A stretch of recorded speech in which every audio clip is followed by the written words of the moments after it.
Bueno, ya estamos de regreso con ustedes aquí en su cafecito dominical. Estamos platicando sobre la ley de extinción de dominio y para esto nos acompañan el licenciado Óscar Vázquez de Acción Ciudadana y el diputado Mariano Rayo de Bancada Unionista.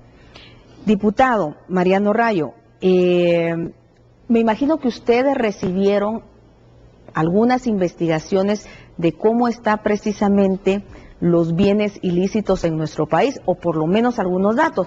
A pesar de que en nuestro país casi no hay estadísticas de nada, me imagino que con este tema alguna investigación ustedes tuvieron. No, efectivamente, como le decía hace unos minutos, la formación del me permitió conocer a muchos fiscales, fiscales auxiliares, jueces, magistrados, y me permitieron conocer sus experiencias. Me contaban de casos concretos, tanto de corrupción como de narcotráfico, de sicariato, de extorsiones, donde ellos sabían, y el Ministerio Público entregaba las pruebas.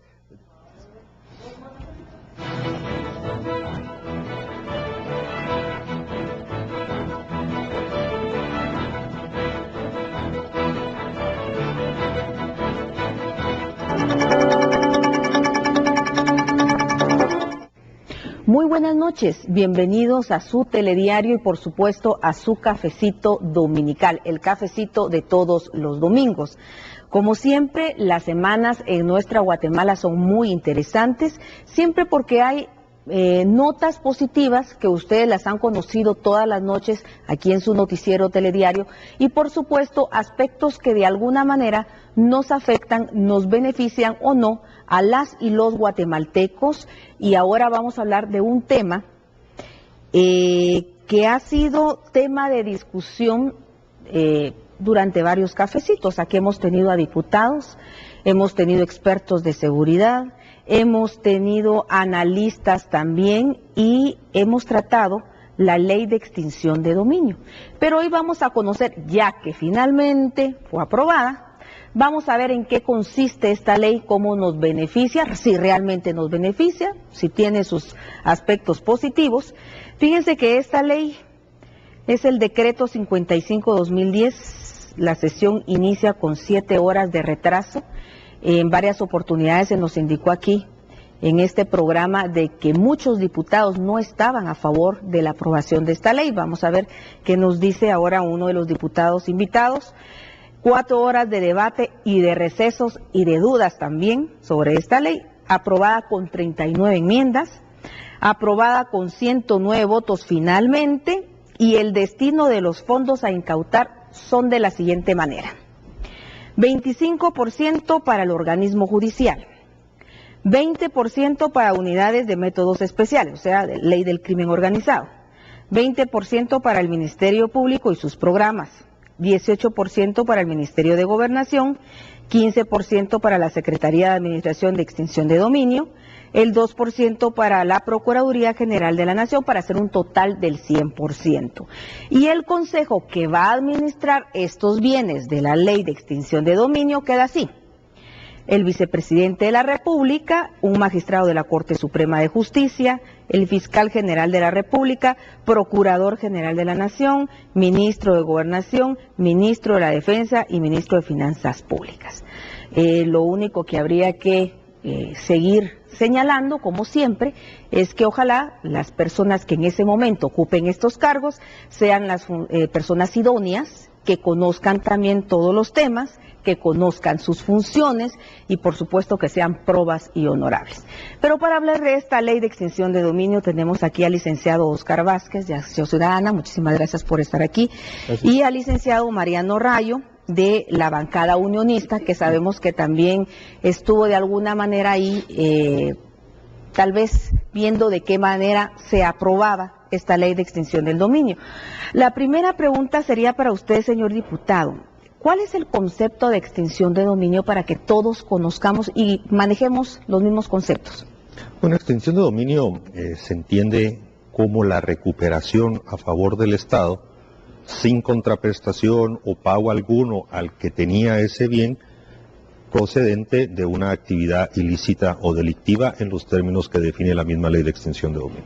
O sea, básicamente es quitarle bienes, patrimonio, ganancias, frutos a delincuentes, al crimen organizado, que se trasladen a posesión del Estado, y el Estado toma la decisión de si la utiliza para sí mismo, las puede donar o las puede vender estos bienes. O sea, así como usted nos lo está explicando, se escucha que es muy positivo para toda la población guatemalteca. Sin lugar a dudas, aquí lo que estamos buscando es más bien, lo que vamos a lograr es una forma, un instrumento innovador, novedoso, que permita quitarle a los criminales, a los delincuentes, a los narcotraficantes, extorsionistas, asesinos a sueldo, contrabandistas, lavadores de dinero, todas aquellas riquezas que han acumulado y que se las soban en la cara a la gente honesta, con esa ostentación de lujos, de grandes propiedades y todo, y que la gente honesta se ve afectada.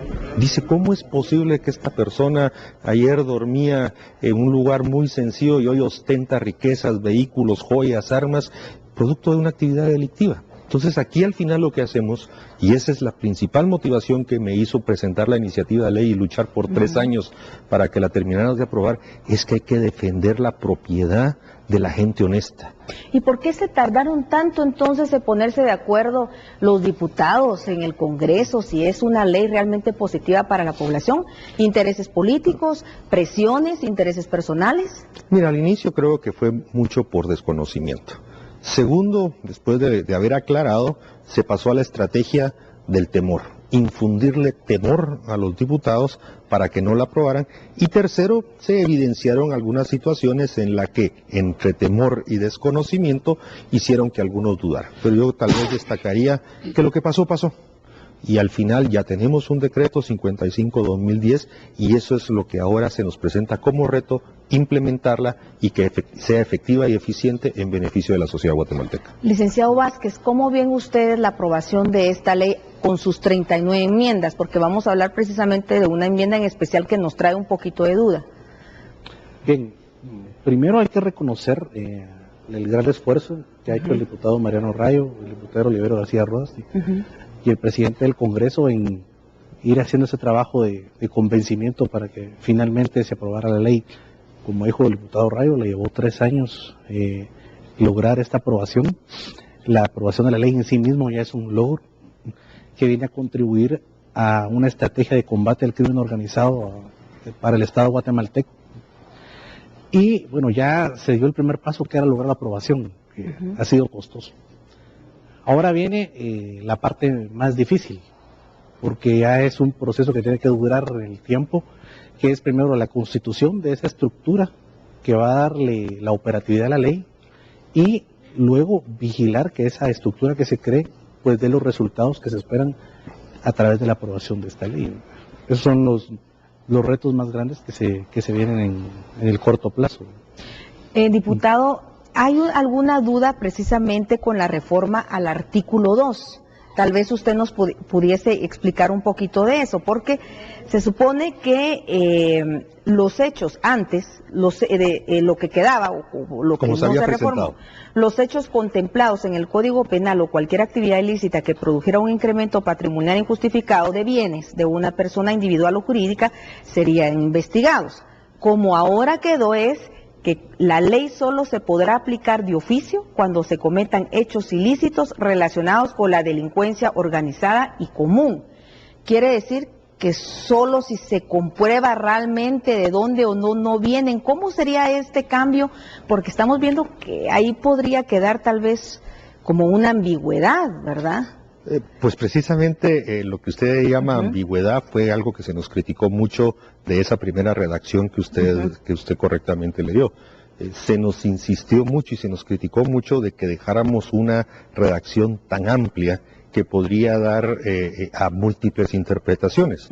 Y se nos insistió que para que la ley pudiera aplicarse como se tiene previsto, tenía que hacerse preciso, exacto, y que no dejara ninguna duda a los operadores de justicia en cuanto a qué delitos generan dinero y que ese dinero compren bienes, generen patrimonio y por lo tanto puedan ser sujetos de extinción de dominio. Lo que usted dijo es la introducción a la literal A del artículo 2, ¿sí? Pero después de esa introducción que usted leyó, viene una descripción puntual de 47 delitos contenidos en diferentes leyes ya vigentes en el país y que generan inmensidad de recursos para los criminales, para los delincuentes. O sea que no hay inconstitucionalidades ni nada de eso. Mire, por la yo que estoy convencido, pudiera atacarse esa ley para que esta no entrara en vigencia. Yo estoy convencido que no las tiene, pero yo debo reconocer que ninguna ley es perfecta. Las hacemos los hombres, las mujeres, y podemos cometer equivocaciones. Pero en este caso particular, hemos hecho el máximo esfuerzo posible. Tengo detrás mío un grupo de jóvenes asesores, profesionales, mujeres en su mayoría, que aprovecho para agradecerles una vez más todo lo que han hecho por este país y por esta ley. Y nos dimos a la tarea de revisar una y otra vez cada vez que nos gritaban, es inconstitucional, es inconstitucional. Y lo revisábamos y repasamos sentencias de la Corte, repasamos derecho comparado, hablamos con magistrados, hablamos con exmagistrados, nos pusimos a discutir. Y a la conclusión que llegamos es que esta ley aguanta cualquier reacción de inconstitucionalidad que se le pueda presentar después de que entre en vigencia. ¿Es cierto que tuvieron presiones de la Embajada de Estados Unidos, de la CICIG y de otras instancias también para que esta fuera aprobada? Mira, a mí no me consta, se habla mucho de ello, pero yo insistiría en un tema. El hecho que 112 diputados el día martes recién pasado, alrededor de las 20 horas, tomaron con valentía y con una actitud nacionalista bien profunda y decir, se aprueba y no importa todo lo que han dicho o las presiones que hayamos recibido, esta ley es de beneficio nacional. ¿Creen ustedes que con esta ley se les va a brindar alguna protección a los jueces que traten de aplicar esta ley precisamente para que no tengan presiones y que funcione? Porque el problema es que Guatemala tiene muy buenas leyes, así como otras no tan buenas, pero muchas veces no se han aplicado como se debe, o quienes la deben aplicar no lo han podido hacer.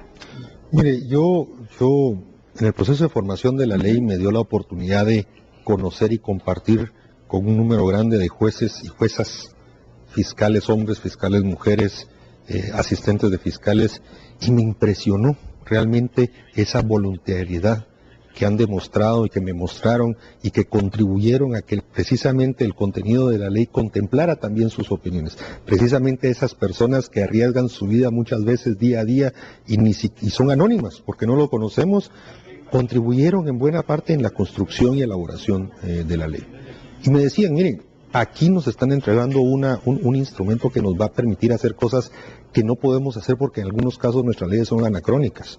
El Código Procesal Penal es del año 74, 73, 74, la ley Código Penal. Entonces son cosas que ya no funcionan para la realidad que estamos viviendo. El haber creado procedimientos abreviados, haber eliminado figuras que hoy se utilizan para detener procesos penales, poder quitarle ese incentivo al delincuente de que no le importa pasar 1, 2, 4, 5, incluso hasta 8, 10 años en la cárcel, porque después va a salir tranquilamente a disfrutar de las riquezas que acumuló mientras delinquía.